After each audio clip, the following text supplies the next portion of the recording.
Hello, my friends. I'm glad you're here.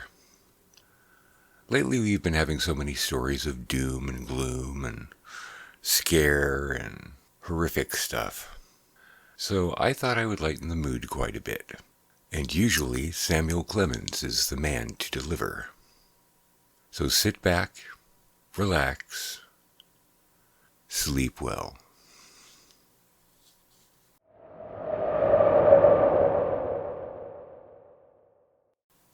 Luck by Mark Twain. Note, this is not a fancy sketch. I got it from a clergyman who was an instructor at Woolwich 40 years ago, and who vouched for its truth.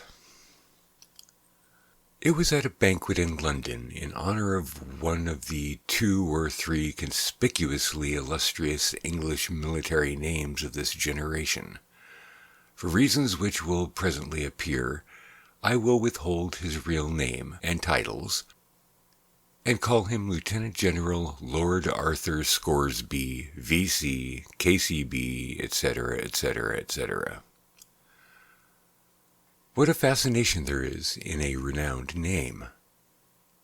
There say the man, in actual flesh, whom I had heard of so many thousands of times since that day, 30 years before, when his name shot suddenly to the zenith from a Crimean battlefield to remain forever celebrated.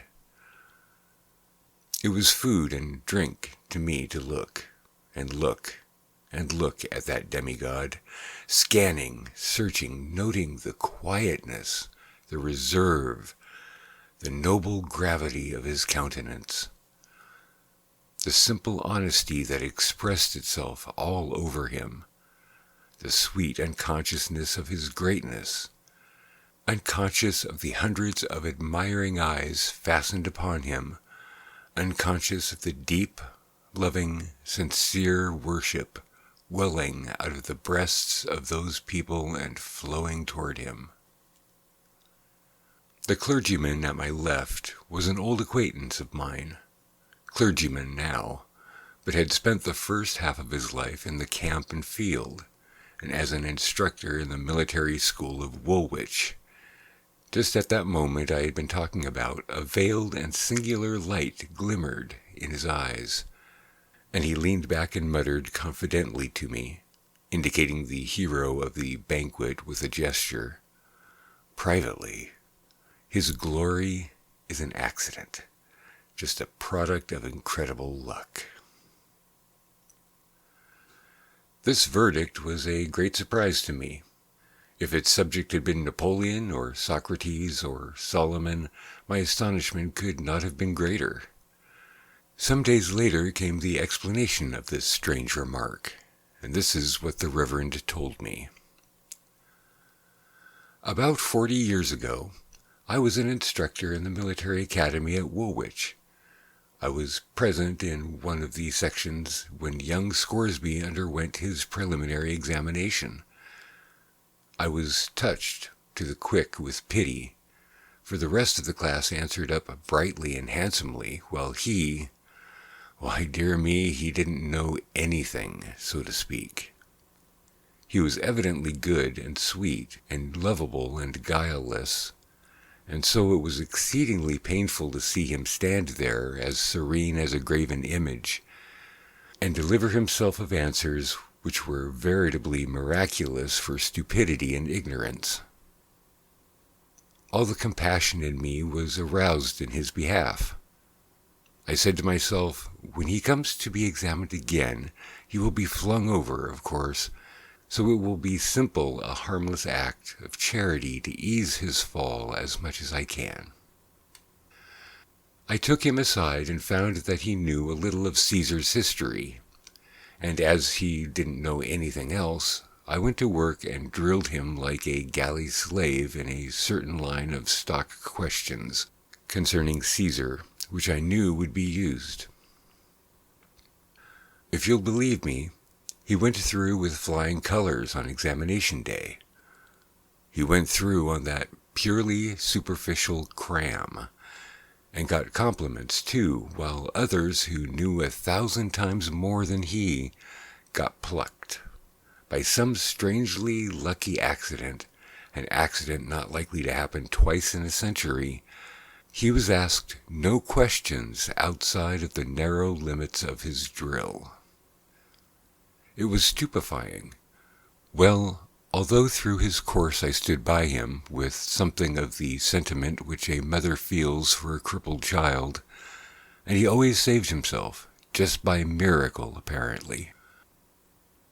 Now, of course, the thing that would expose him and kill him at last was mathematics. I resolved to make his death as easy as I could, so I drilled him and crammed him, and crammed him and drilled him, just on the line of questions which the examiner would be most likely to use, and then launched him on his fate. Well, sir, try to convince me of the result. To my consternation, he took the first prize, and with it he got a perfect ovation in the way of compliments. Sleep. There was no more sleep for me for a week. My conscience tortured me day and night. What I had done purely through charity, and only to ease the poor youth's fall. I had never dreamed of any such preposterous result as the thing that had happened. I felt as guilty and miserable as the creator of Frankenstein. Here was a wooden head whom I had put in the way of glittering promotions and prodigious responsibilities, and but one thing could happen. He and his responsibilities would all go to ruin together at the first opportunity. The Crimean War had just broken out. Of course, there had to be a war. I said to myself, we couldn't have peace and give this donkey a chance to die before he's found out. I waited for the earthquake. It came, and it made me reel when it did come. He was actually gazetted to a captaincy in a marching regiment. Better men grow old and gray in the service before they climb to a sublimity like that. And who could ever have foreseen that they would go and put such a loaf of responsibility on such green and inadequate shoulders? I could just barely have stood it if they had made him a cornet, but a captain, think of it. I thought my hair would turn white. Consider what I did. I had so loved repose and inaction. I said to myself, I am responsible to the country for this, and I must go along with him and protect the country against him as far as I can. So I took my poor little capital that I had saved up through years of work and grinding economy, and went with a sigh and bought a cornetcy in his regiment, and away we went to the field. And there, oh dear, it was awful. Blunders? Why, he never did anything but blunder. But you see, nobody was in the fellow's secret. Everybody had him focused wrong, and necessarily misinterpreted his performance every time. Subsequently, they took his idiotic blunders for inspirations of genius. They did, honestly. His mildest blunders were enough to make a man in his right mind cry, and they did make me cry, and rage and rave too, privately. And the thing that kept me always in a sweat of apprehension was the fact that every fresh blunder he made increased the luster of his reputation. I kept saying to myself, he'll get so high that when discovery does finally come, it will be like the sun falling out of the sky. He went right along up, from grade to grade, over the dead bodies of his superiors, until at last, in the hottest moment of the battle of whatever, down went our colonel, and my heart jumped into my mouth, for Scoresby was next in rank. Now for it, said I. We'll all land in shoal in 10 minutes, sure. The battle was awfully hot. The Allies were steadily giving way all over the field. Our regiment occupied a position that was vital. A blunder now must be destruction. At this critical moment, what does this immortal fool do but detach the regiment from its place and order a charge over a neighboring hill where there wasn't a suggestion of the enemy? "There you go," I said to myself. "This is the end at last." And away we did go, and were over the shoulder of the hill before the insane movement could be discovered and stopped. And what did we find? An entire and unsuspected Russian army in reserve. And what happened? We were eaten up? That is necessarily what would have happened in 99 cases out of 100. But no, those Russians argued that no single regiment would come browsing around there at such a time. It must be the entire English army, and that the sly Russian game was detected and blocked. So they turned tail, and away they went, pell-mell, all over the hill, and down into the field, in wild confusion, and we after them.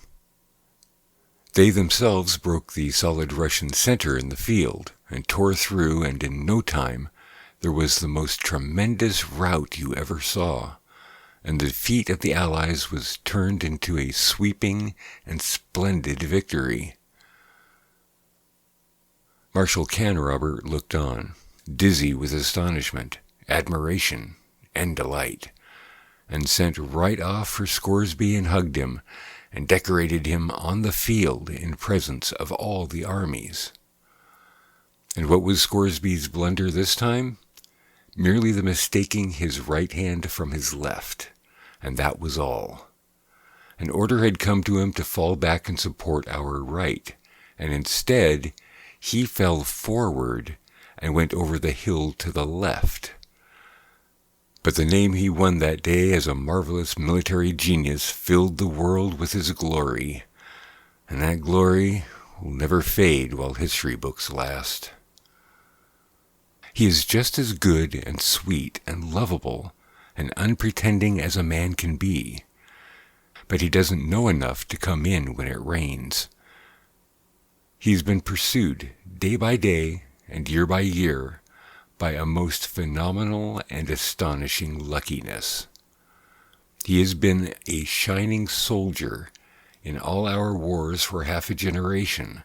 He has littered his military life with blunders, and yet has never committed one that didn't make him a knight or a baronet or a lord or something. Look at his breast. Why, he is just clothed in domestic and foreign decorations.